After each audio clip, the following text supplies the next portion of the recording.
సహృదం హితకామం నశ్రుతం వచనం త్వయా అని ఏడిచింది. ఎన్నో మార్లు తల కొట్టుకున్నాను, ఇలా చెయ్యదు, తప్పు అని చెప్పాను. అసలు నువ్వు నా మాట ఎప్పుడైనా విన్నావా అని అడిగింది.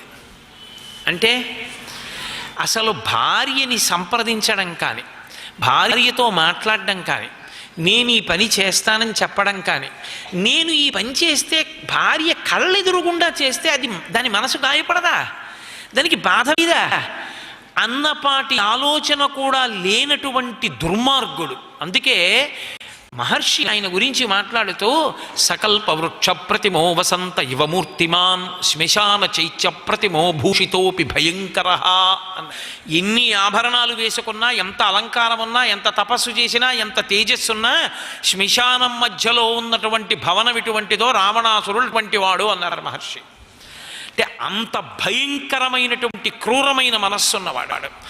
అంటే తన జీవితం మొత్తం మీద తన భార్య చెప్పిన మాట, అందున పట్టమహిషి, ఆమె చెప్పిన మాట ఏమిటంటావైతే అని కూడా ఆయన వినలేదు, అసలు ఎప్పుడూ మాట్లాడలేదు. అందుకే ప్రతి చిన్న విషయం రాస్తారు మహర్షి. రావణాసురుడు మండోదరి మాట్లాడుకున్నారు, రాయలేదు. కారణం ఒక్కటే, ఆయన అసలు భార్యని ఏదీ సంప్రదించారు.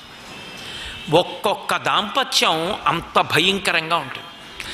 అర్థం లేని అహంకారం. నేను భర్తని కాబట్టి అదొక్కటే, నేను భర్తని కాబట్టి నా నిర్ణయం చెల్లాలి, నేను ఏం చెప్తే అది భార్య వినాలి తప్ప అసలు భార్య నాకు చెప్పడం ఏమిటి? మీరు ఒక్కటి ఆలోచించండి. అలాంటి వాళ్ళ గురించి మాట్లాడుతూ సీతమ్మ తల్లి ఒక్కటే అంది, చలితం చలితేంద్రియం అందావిడ. బతికున్న నాళ్ళు నడిచిపోతుంది రావణ, ఒకనాడు నువ్వు కదలలేని స్థితి వస్తే అప్పుడు నీవు భోగము కొరకు వెతుక్కున్నవారు నీ సేవ చెయ్యరు, నువ్వు తాళి కట్టిన వాళ్ళు చెయ్యాలి. వాళ్ళు ఏమంటారో తెలుసా? ఇంద్రియములకు వశుడు, ఎటువంటి తిరుగుడు తిరిగినవాడు వీడు అంటారు. అప్పుడు నువ్వు బతికి చచ్చిపోయిన వాడివి రావణ, ఆ రోజు తెచ్చుకోకు. నివర్తయమనోమత్త స్వజనీక్రియతాం మనః, నీ మనసు నీ ఇల్లాలి ఎందు పెట్టుకో, ధర్మాత్ముడు అయిపోతావు అంది తల్లి. వినలేదు. చిట్ట చివర 10 తలలు తెగిపోయి యుద్ధభూమిలో పడిపోయాడు. పల్లకీలో వచ్చింది. మొట్టమొదట ఇదే మాట అందావిడ, నువ్వు ఎన్నడూ నా మాట వినలేదు, నువ్వు నా మాట విని ఉంటే ఇవాళ ఇంత దారుణంగా నేల మీద మట్టి మీద పడి 10 తలలు తెగిపోయి నిత్తురోడిపోతూ చచ్చిపోవలసినటువంటి అవసరం నీకు కలిగేది కాదు. నువ్వు దేవదానవ యక్ష గంధర్వ కిన్నెర కింపురుషుల్ని ఓడించావు, కానీ నీ ఇంద్రియముల చేతిలో నువ్వు ఓడిపోయావు. నిన్ను రాముడు కాదు చంపింది, నీ ఇంద్రియములే చంపేశాయని. ఒక భార్య చేత అలా అనిపించుకున్నవాడు చచ్చినట్ట, చచ్చి 100 మాటలు చచ్చినట్ట. దాంపత్యం ఎలా ఉండాలో, ఎలా బ్రతకాలో భార్యతో నేర్పుతుంది రామాయణం. కార్యేషు దాసి కరణేషు మంత్రి. ఒక్క చిన్న మాట, చాలా సంతోషం, నువ్వు నా జీవితంలో ప్రవేశించడమే నా అదృష్టం అంటే చాలు పొంగిపోతుంది. ఏమవుతుంది? ఒక్కసారి సంప్రదిస్తే ఏమవుతుంది? ఏమీ చదువుకోకపోయినా భర్త అడుగుజాడల్లో నడిచి, భర్త సంప్రదించి, భర్త నేర్పిన విద్య వల్ల ఎంతో విదుషీమనులైనటువంటి తల్లులున్నారు లోకంలో. అనుకూలమైనటువంటి భర్త వలన అంత చక్కటి బుద్ధి సంపాదించుకున్న వాళ్ళు ఉన్నారు. కన్న తండ్రి కూడా అలా చూడడం, అంత బాగా సంస్కరించి, అలా ఉండకూడదు సుమా, ఇలా ఉండకూడదు సుమా, అలా వద్దు, ఇలా ఉండు అని ఎంతో ప్రేమతో అనునయించి లాలించి, భార్య మనసు తన మనసు వేరు కాకుండా ఒకటై బ్రతికిన దంపతులు ఉన్నారు సీతారాములు.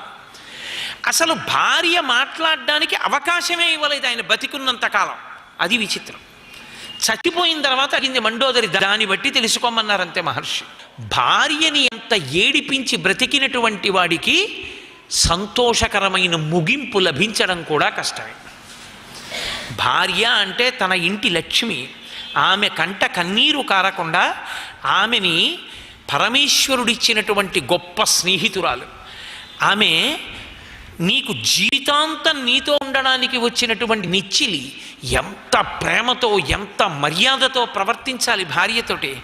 అలా కాకుండా క్రౌర్యంతో ప్రవర్తించాడు.